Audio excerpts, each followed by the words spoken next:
እና ከአንድ እህቴ የተማርኩት ነገር አለና ሲንግል ማም ናት እና ውጪ ነበር የሚኖሩት ተፋታ ምናምን መጣችና ከዛ በኋላ ደግሞ ሌላ ሪሌሽንሺፕ ጀመረች ማለት ነው። ያ ባታገባም ላይክ ሪሌሽንሺፕ ጀምራ ስታያቸው ምንድነው እሷ እንድትፋታ ያደረጋት ነገር ስትነግረኝ ማለት ነው። ላይክ መጀመሪያ የሚሰጣት ፍቅር አለ። ይሄ ፍቅረኛ ሆነዋል አይደለም የሚያሳልፉት ምናምን። ከዛ በኋላ ትዳር ሲሆን ወንድ ልጅ ብዙ ጊዜ ፎከስ የሚያደርገው ፍቅሩ ላይ አይደለም። አግብቷታል፣ አሁን ደግሞ ኑሯቸውን ለማሸነፍ ነው። ቤት እንደዚህ ብንገዛ እንደዚህ መኪና ብንገዛ የሚል በአብዛኛው ሰው እንደዛ ነው ስረዳ ማለት ነው። አንዳንዴ መጽሐፎችንም ሳነብ ላይክ እንደዛ ነገር አለ ወንዶች ጋር። ሴቷ ደግሞ ያው ቤት ውስጥ ከሆነች ምንም ብትወጣ ያንን ፍቅር ትፈልጋለች።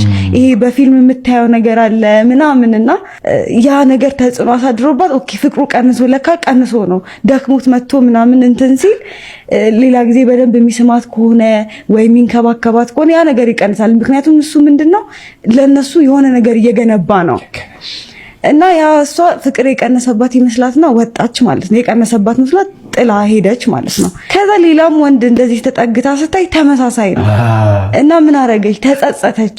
ያ ትዳሬ ይሻለኝ ነበረ የገባት ካለፈ ብዙ ጊዜ በስርዓት እኔ ሲንግል ማሞች ይጸጸታሉ ብዬ አስባለሁ። በጣም ለምን መሰለሽ የትዳር 100% ችግር አንቺ ነሽ። የትዳር ወይ ስትገዲ መምረጥ ነበረብሽ ወይ በብላት እንደምንም ብለሽ የባልሽን ስስ ብልት አይተሽ መመለስ ነበረብሽ። ትችሉ ታካልሽ 100% አንቺ ነሽ ችግሩ።